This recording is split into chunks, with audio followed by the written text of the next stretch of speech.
Doctor कविता Rane JM विशेष मध्ये आपल्या सर्वांचं स्वागत। नुकतीच पार पडलेली महानगरपालिकेची निवडणूक ही अनेक अर्थाने महत्त्वाची ठरते।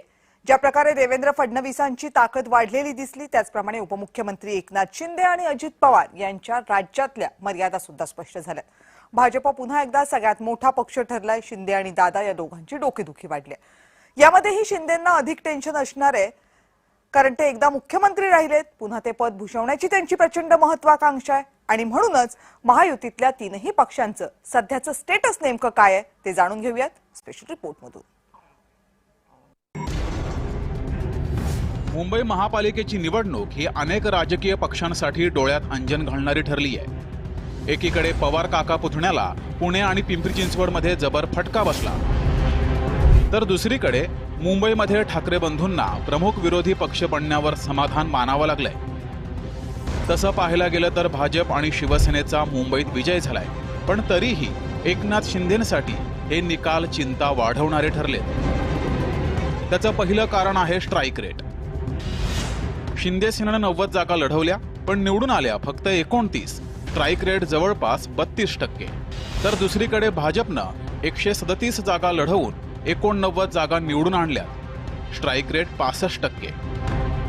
म्हणजेच भाजपाचा स्ट्राईक रेट हा शिवसेनेच्या दुप्पट आहे। एवढंच नाही तर या निकालाचे शिंदेंसाठी अनेक अर्थ निघतायत। मुंबईमध्ये शिंदेंची सेना ठाकरे सेनेची जागा घेऊ शकली नाही। शिंदेंच्या शिवसेनेला ठाकरे गटाच्या अर्ध्या जागा देखील जिंकता आल्या नाहीयेत। मुंबईतील ठाकरे गटाचे अनेक नेते शिंदेंच्या शिवसेनेत गेले, मतदार मात्र ठाकरेंकडेच राहिलेत। आपणच मूळ शिवसेना हे शिंदे किमान मुंबईकरांना तरी पटवून देऊ शकले नाहीत। लालबाग, परळ, करीरोड, दादर, माहीममधील मराठी माणसांचं मन जिंकण्यासाठी शिंदेंना प्रचंड कष्ट घ्यावे लागणार आहेत। विधानसभेत उद्धव ठाकरेंचा दारुण पराभव होऊनही त्यांचा पक्ष मुंबईत संपलेला नाही। शिंदेंच्या तुलनेमध्ये भाजपाला तिप्पट जागा मिळाल्यानं महापौर भाजपाचाच असणार हे स्पष्ट आहे। म्हणजे मुंबईमध्ये शिंदेंना ना महापौर बसवता आला, ना ठाकरेंचा पराभव करता आला। केवळ मुंबईमध्येच शिंदेंना फटका बसला असंही नाही। राज्यभरात अनेक पालिकांमध्ये शिंदे स्वबळावर लढले, पण त्याचा काहीही उपयोग झाला नाही। कारण ठाणे हा स्वतःचा बालेकिल्ला वगळल्यास एकाही महापालिकेवर शिंदेंना स्वबळावर सत्ता आणता आलेली नाहीये। पाहुयात शिवसेना कुठे कुठे स्वबळावर लढली होती। नवी मुंबई, उल्हासनगर, मीरा भाईंदर, अकोला, अमरावती, जालना, छत्रपती संभाजीनगर, धुळे, सांगली, मिरज, कुपवाड, पिंपरी चिंचवड, सोलापूर, नांदेड आणि लातूर। बरं, ठाण्यामध्ये शिंदेंच्या जागा भाजपापेक्षा जास्त असल्या तरी भाजपानं 2 वर्ष महापौर पद मिळावं अशी मागणी सुरू केली आहे। महापौर असेल, सभागृह नेता असेल, स्टँडिंग कमिटी असेल, या सगळ्या गोष्टींमध्ये त्याचबरोबर वेगवेगळ्या समित्या आहेत। याच्यामध्ये महत्वाचा रोल जर नसेल तर दिलेले शब्द आणि जो रोडमॅप आम्ही ठाण्याच्या विकासासाठी प्लॅन केलेला आहे त्याच्यामध्ये कुठेतरी अडचण येऊ शकते।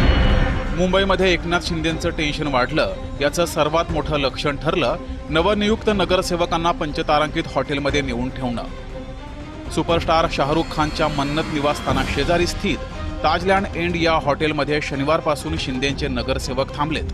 खुद्द शिंदेंनी काल त्यांची बैठक घेतली। त्याबद्दल माध्यमांनी जेव्हा शिंदेंना विचारलं तेव्हा ते काय म्हणाले पाहू। अरे बाबा, आजच्या पुरतं कोण नोटीस आमचे सगळे आता खरं म्हणजे बघा, तुम्हाला सांगतो हे आता त्यांना त्यांची भीती आहे। त्यांच्या नगरसेवक त्यांनी त्यांचे नगरसेवक सांभाळून ठेवावे। आता शिंदेंवर त्यांचे नगरसेवक हॉटेलमध्ये ठेवण्याची वेळ यावी आणि त्यावर संजय राऊतांनी प्रतिक्रिया दिली नाही असं होणं अशक्यच। बघा की असं आहे की आमचे नगरसेवक जे आहेत हे आपापल्या घरी आहेत। तुम्हाला तुमचे नगरसेवक डांबून का ठेवावे लागले याचं उत्तर त्यांनी द्यायला पाहिजे। मुंबईतले नगरसेवक तुम्हाला किंवा कल्याण डोंबिवलीचे नगरसेवक तुम्हाला या पंचतारांकित कैद खाण्यामध्ये डांबून का ठेवावे लागले? आमचे नगरसेवक आपापल्या घरी आहेत। ते रिचेबल की नॉट रिचेबल नंतर बघू। या सगळ्यामध्ये अमित शहांच्या एका वक्तव्याची आठवण करून दिली पाहिजे। 27 ऑक्टोबर रोजी मुंबईमध्ये प्रदेश भाजपाच्या नव्या कार्यालयाच्या भूमिपूजनादरम्यान शहा नेमकं काय म्हणाले होते ते बघा। महाराष्ट्र में बीजेपी पार्टी भाजपा ये किसी बैसाखी के आधार पर नहीं चलती, अपने बूते पर खड़े। अब महाराष्ट्र में भी भारतीय जनता पार्टी महाराष्ट्र के राजनीतिक क्षेत्र के एक मजबूत हस्ताक्षर है, इसमें कोई ना नहीं। 100% भाजप हे अंतिम ध्येय ना अमित शहा विसरलेत ना देवेंद्र फडणवीस, आणि म्हणूनच 2029 ची निवडणूक भाजप पूर्णपणे स्वबळावर लढण्याचा प्रयत्न करणार यात शंका नाहीये। अशा परिस्थितीमध्ये आपलं राजकीय महत्त्व टिकवून ठेवणं हे एकनाथ शिंदेंसमोर सर्वात मोठं आव्हान असणार आहे। त्याची एक झलक त्यांना मुंबई पालिका निवडणुकीमध्ये दिसली आहे इतकंच। अमेय चुंबळेसह ब्युरो रिपोर्ट, जय महाराष्ट्र न्यूज, मुंबई।